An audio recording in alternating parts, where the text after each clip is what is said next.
بسم اللہ الرحمن الرحیم۔ السلام علیکم ورحمۃ اللہ وبرکاتہ۔ عزیز طلباء، میں محمد امتیاز نسیم آپ کا اسلامیات ٹیچر آپ سے مخاطب ہوں۔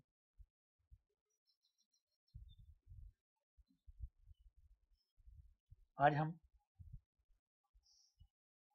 سال دوم کی اسلامیات اختیاری پڑھنا شروع کریں گے۔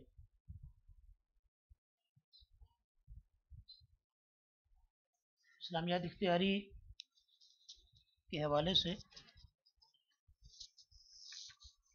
کچھ تعارفی باتیں ابتدا میں ڈسکس کر لینا مناسب معلوم ہوتا ہے۔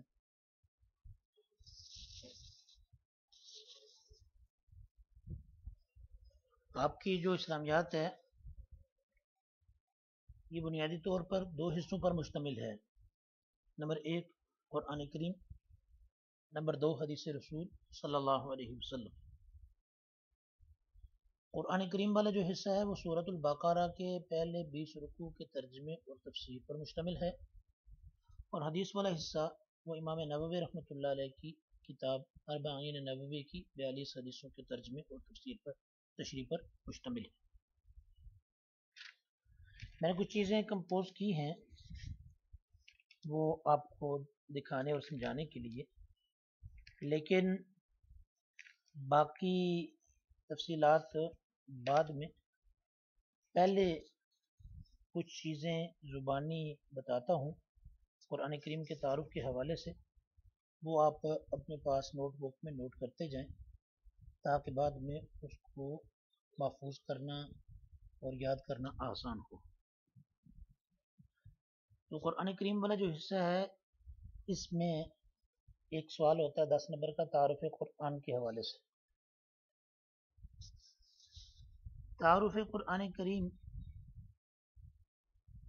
سب سے پہلے ہے قرآن کریم کا معنی پھر دو طرح کا ہوتا ہے، لغوی اور اصطلاحی۔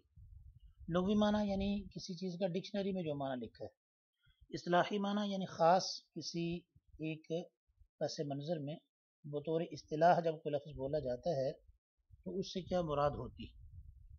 تو قرآن کے لغوی معنی کے حوالے سے قرآن کا لفظ قرأ یا قرأ قراءت سے مشتق ہے۔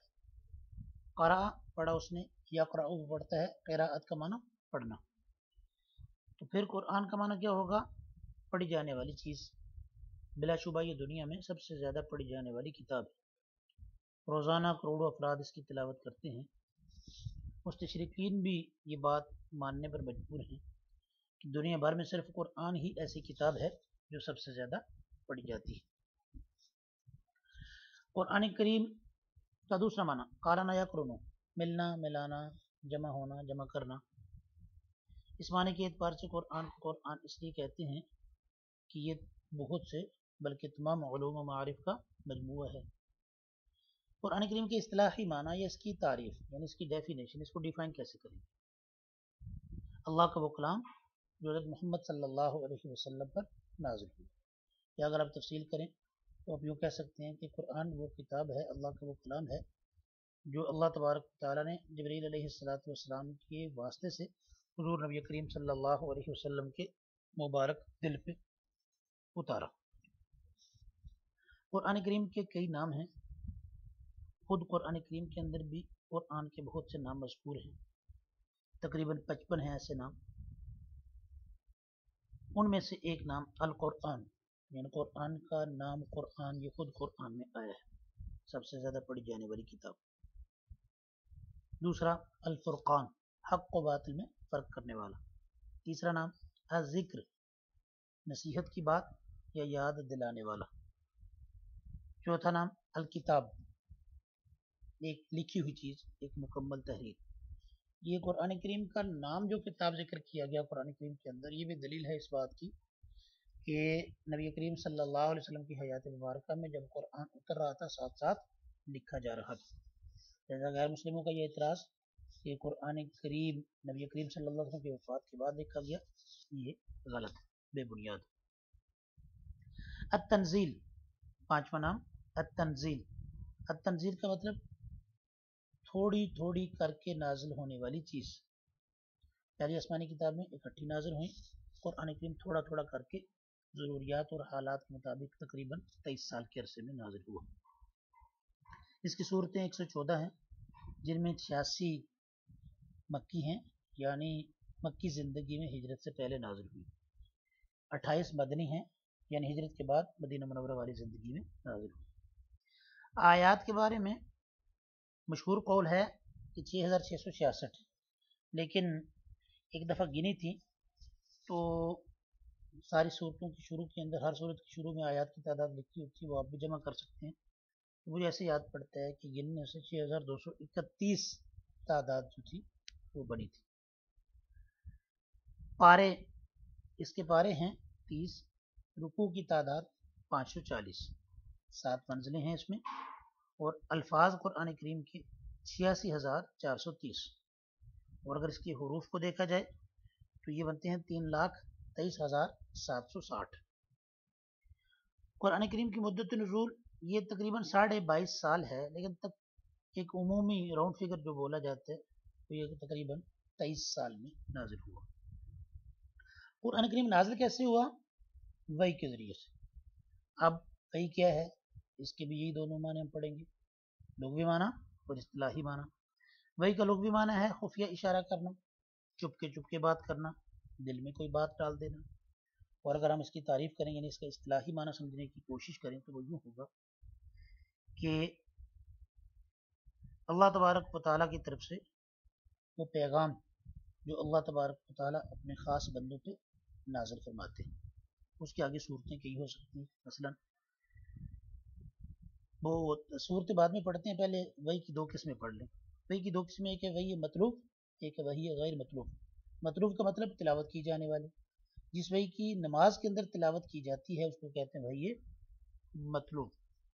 ظاہر ہے یہ قرآن کریم ہے، اس کے الفاظ بھی اللہ کی طرف سے، مضامین بھی اللہ کی طرف سے. دوسری وحی غیر مطلوب. وحی غیر مطلوب وہ جس کی نماز میں تلاوت نہ کی جائے، جیسا کہ حدیث مبارک. مضامین یہ بھی اللہ ہی کی طرف سے ہوتے تھے، الفاظ نبی کریم صلی اللہ علیہ وسلم کے اپنے ہوتے تھے. اب وحی نازل ہونے کی جو شکلیں ہوتی تھی یا وحی نازل ہونے کے جو طریقے ہوتے تھے وہ چند ایک درج ہے. یہ میں جو آپ کے سامنے ذکر کر رہا ہوں چند ایک وہ ہے. پہلا طریقہ، گھنٹیاں بجنے کی آواز. اس کو عربی میں سلسلۃ الجرس کہتے ہیں. حدیث کے اندر اس صورت کے لیے لفظ استعمال ہوا سلسلۃ الجرس. کہ آپ صلی اللہ علیہ وسلم پر جب وحی نازل ہونے لگتی تھی اس صورت کے ساتھ، یعنی اس انداز میں، تو ایسے محسوس ہوتا تھا جیسے گھنٹیاں بج رہی ہیں، یعنی آپ کو ایسا محسوس ہوتا تھا. وحی کا یہ جو طریقہ تھا یہ سب سے شدید سخت طریقہ ہوتا تھا. آپ صلی اللہ علیہ وسلم کو ایسے محسوس ہوتا تھا کہ جان نکل رہی، سواری وحی کے بوجھ کی وجہ سے بیٹھ جاتی تھی. آپ صلی اللہ علیہ وسلم نے فرمایا کبھی کبھی میرے پاس وحی گھنٹیوں کی آواز کی صورت میں آتی ہے اور یہ میرے لیے سب سے سخت صورت ہوتی، شکل ہوتی. دوسری صورت وحی کی یا وحی کی دوسری شکل، فرشتے کا انسانی شکل میں آنا. بعض اوقات وحی والے فرشتے یعنی جبرائیل علیہ السلام انسانی شکل میں آپ صلی اللہ علیہ وسلم کے پاس تشریف لاتے تھے، اور جب انسانی شکل میں آتے تو اکثر ایک صحابی حضرت دحیہ کلبی رضی اللہ عنہ کی شکل میں آتے تھے. کتابوں میں دحیہ لکھا ہوتا ہے، غلطی سے بعض جو طلباء ہیں وہ دحیہ پڑھتے ہیں. یہ غلطیاں جو ہیں یہ اوائڈیبل ہیں، ان سے بچنا چاہیے. دحیہ ہے، دحیہ نہیں ہے. اسی طرح نبی کریم صلی اللہ علیہ وسلم کو ابو لہب کی جس لونڈی نے دودھ پلایا تھا اس کا نام سویبہ ہے. سے وہ یہ بے ہے سویبہ، وہ صوبیہ پڑھ دیتے ہیں بعض لوگ. حضرت ابو ذر رضی اللہ تعالیٰ عنہ قبیلہ غفار کے ساتھ تعلق رکھتے تھے، اس وجہ سے ابو ذر غفاری ہیں، تو غلطی سے طلباء اس کو پڑھتے ہیں ابو ذر غفاری. یہ غلطیاں جو چھوٹی چھوٹی، انہی غلطیوں سے پتہ چلتا ہے کہ بندہ عام سنا کے یہ بات کر رہا ہے یا پڑھا لکھا. تو یہ کوشش کیا کریں ان غلطیوں سے بچ کے چلا کریں. بہرحال وہی نازل ہونے کی تیسری جو صورت ہوتی ہے، یہ تیسری شکل ہوتی تھی. فرشتہ بعض دفعہ اپنی اصلی شکل میں آتا تھا. آپ صلی اللہ علیہ وسلم نے زندگی میں 3 مرتبہ جبرائیل علیہ السلام کو اصلی شکل میں دیکھا. کئی احادیث سے اس کا ثبوت ملتا ہے.